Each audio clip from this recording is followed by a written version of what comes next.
என் அன்பு குழந்தையே, உனக்கான நல்ல விஷயங்களை செய்து கொடுப்பதற்காகவே உன் தாயானவள் இன்று உன்னை தேடி வந்திருக்கின்றேன். என் தங்கமே, இன்று உன் அம்மா நான் உனக்கு ஒரு நல்ல விஷயங்களை தான் சொல்லிக் கொள்வதற்காக இன்று உனக்காக வந்திருக்கின்றேன். என் தங்க குழந்தையே, இந்த வாக்கினை நீ நிச்சயமாக தவறவிடாமல் கேட்க வேண்டும். அலட்சியம் செய்து விட்டுவிடாதே. உன்னிடத்தில் சில அறிகுறிகளை எல்லாம் நான் சொல்லப் போகின்றேன். அது என்ன தெரியுமா? நீண்ட நாட்களாக பொருளாதாரத்தில் முன்னேற்றம் அடைய முடியாமல் மிகுந்த சிரமப்பட்டு மன உளைச்சலில் இருக்கின்றாய் அல்லவா? உன்னுடைய வீட்டில் அம்மா சொல்லக்கூடிய சில அறிகுறிகள் இருந்தால் நிச்சயமாக உன்னுடைய பொருளாதார தேவைகள், பண கஷ்டங்கள் எல்லாம் தீரப்போகின்றது என்பதனை நீ புரிந்து கொள்ள வேண்டும். ஏனென்றால் மகாலட்சுமி தேவியின் அருள் இல்லாமல் எந்த ஒரு மனிதனும் பொருளாதாரத்தில் முன்னேற்றம் அடைந்துவிட முடியாது. இந்த உலகத்தில் செல்வம், செழிப்பு மற்றும் மன நிம்மதி நிலைக்க வேண்டும் என்றால் மகாலட்சுமி தாயாரின் அருள் முக்கியமாக இருக்க வேண்டும். எத்தனையோ பேர் மகாலட்சுமி தாயாருக்கு பூஜைகளை செய்தும், விரதங்களை இருந்தும், எத்தனையோ வேண்டுதல்களை வைத்தும் வழிபாடுகள் நாள்தோறும் செய்து கொண்டிருக்கின்றார்கள். ஆனால் அத்தனை பேருக்கும் இதுவெல்லாம் பலிப்பது இல்லை. அதற்கு காரணம் என்ன தெரியுமா? அவர்கள் சில அறிகுறிகளை எல்லாம் தெரிந்து கொள்ளாமல் அப்படியே விட்டுவிடுகின்றார்கள். அலட்சியமாக நடந்து கொண்ட காரணத்தினால்தான் அவர்கள் இல்லத்திலே செல்வம் தங்குவது இல்லை, மகாலட்சுமி தாயாரும் வாசம் செய்வது இல்லை. உன்னுடைய இல்லத்தில் இந்த அறிகுறிகள் எல்லாம் இருக்கின்றதா? உன் வீட்டில் மகாலட்சுமி தாயார் இருக்கின்றாரா இல்லையா? ஒருவேளை அவர்கள் உன் இல்லத்தில் இல்லை என்றால் அவர்களை எப்படி வரவழைக்க வேண்டும்? அவர்களை எப்படி உன் இல்லத்தில் நிரந்தரமாக தங்க வைக்க வேண்டும்? செல்வங்களை எல்லாம் எப்படி ஈர்ப்பது? உன்னுடைய பண கஷ்டங்களை எல்லாம் உடனடியாக எப்படி தீர்ப்பது? இதையெல்லாம் உனக்கு இந்த அம்மா நான் தெளிவாக சொல்லிவிடுகின்றேன். மகாலட்சுமி தாயார் எல்லோருக்கும் பொதுவானவர்தான். இருந்தாலும் அவர் ஒரு வீட்டிற்குள் வரும்பொழுது சில தனிப்பட்ட அறிகுறிகளை எல்லாம் முன்னதாகவே அறிவித்து விடுகின்றார்கள். அதை அறிந்து கொள்வதற்கு பல பேரால் சில சூட்சமங்கள் எல்லாம் தெரியாமல் போய்விடுகின்றது. இதனை நீ நிச்சயமாக அறிந்து கொள்ள வேண்டும். என் அன்பு குழந்தையே, மகாலட்சுமி தேவியின் அருளை பெற வேண்டுமானால் சில முக்கியமான வழிமுறைகளை எல்லாம் நீ பின்பற்ற வேண்டும். அவற்றை சரியாக பின்பற்றி நீ வழிபட்டு விட்டாயானால் மகாலட்சுமி தேவியின் அன்பையும் அருளையும் நீ நிச்சயமாக பெற்றுவிடுவாய். அவர்கள் உன் வீட்டில் வந்து வாசம் செய்வார்கள். அதற்கு என்னவெல்லாம் நீ செய்ய வேண்டும் தெரியுமா? உன்னுடைய வீடானது எப்பொழுதும் சுத்தமாகவும் வெளிச்சமாகவும் இருக்க வேண்டும். நீ நாள்தோறும் ஏதாவது ஒரு வகையில் ஒரு சிறிய தர்மத்தையோ தானத்தையோ செய்ய வேண்டும்.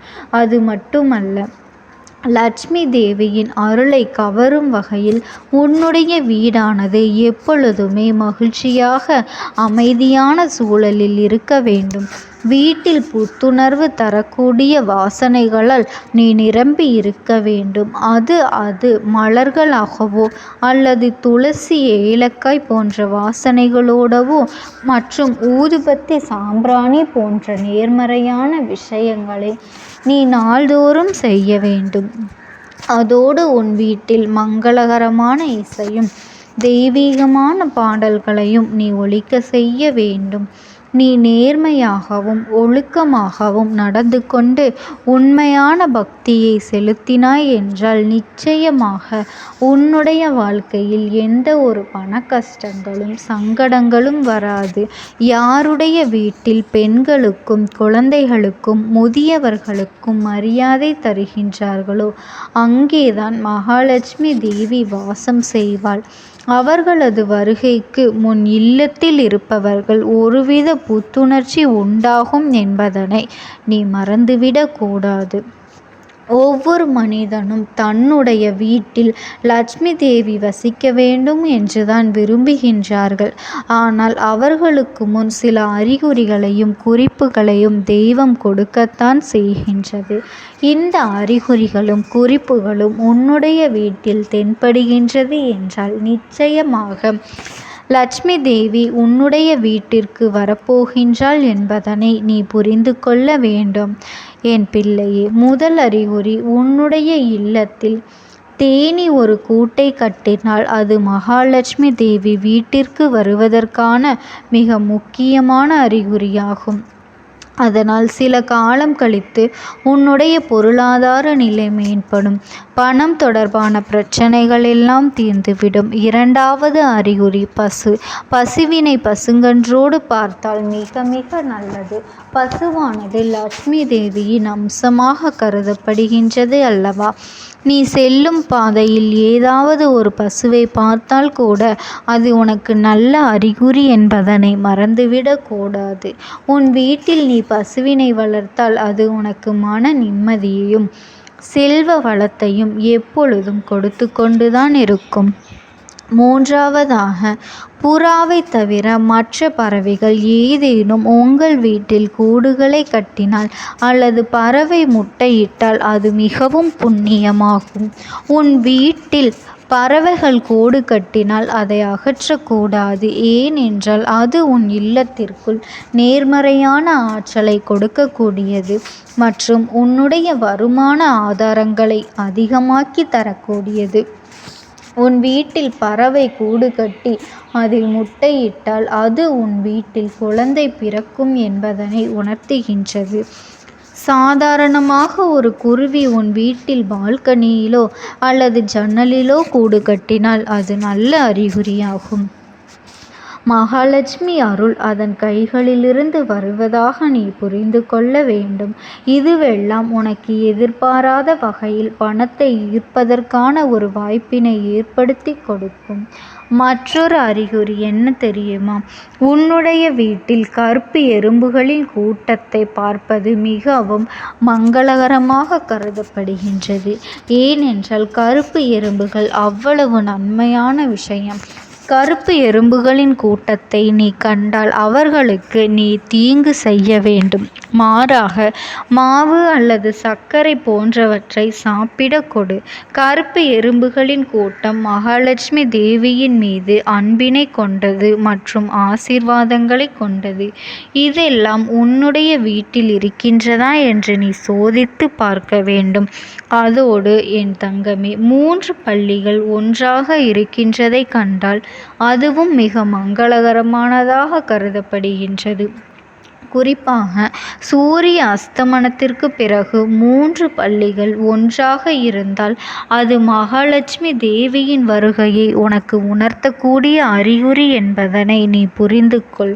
உன் வீட்டில் உள்ள படுக்கை அறையில் 3 பல்லிகள் இருந்தால் அது விரைவிலேயே உனக்கு ஒரு நல்ல செய்தியை கொண்டு வருவதற்கான அறிகுறி என்பதனையும் நீ புரிந்து கொள்ள வேண்டும். உன்னுடைய வாழ்க்கையில் முக்கியமான மாற்றத்தை ஏற்படுத்தக்கூடிய குறிப்பு என்றும் இதை நீ புரிந்து கொள்ள வேண்டும். தெய்வ சக்தி உள்ள வீடுகளில் பல்லி சத்தமானதா கேட்டுக்கொண்டே இருக்கும். பல்லிகள் சத்தம் போடுவது தெய்வங்கள் நம்மை ஆசீர்வதிப்பதாக அர்த்தம் என்பதனை நீ உணர்ந்து கொள்ள வேண்டும். குறிப்பாக நிலைவாசலிலோ அல்லது பூஜை அறையிலே சத்தம் கேட்கும் பொழுது, மேலும் கனவில் சங்கு, பாம்பு, பல்லி, ஆந்தைகள், புல்லாங்குழல், தாமரை அல்லது ரோஜா மலர்க்கூடம் போன்றவற்றையெல்லாம் நீ பார்ப்பதும் உனக்கு நல்ல விஷயங்களை பெற்று கொடுக்கும் என்பதனை நீ மறந்து விடாதே. இத்தகைய கனவுகள் எல்லாம் உனக்குள் வருகின்றது என்றால் இது நீ செல்வத்தை அடைவதற்கான அறிகுறி என்பதனை நீ மறந்துவிடக்கூடாது. என் தங்க குழந்தைக்கு இந்த தாயானவளினுடைய அன்பும் ஆசீர்வாதங்களும் என்றென்றைக்குமே முழுமையாக கிடைத்து கொண்டே இருக்கும். ஓம் சக்தி. ஓம் ஆதிபரா சக்தி.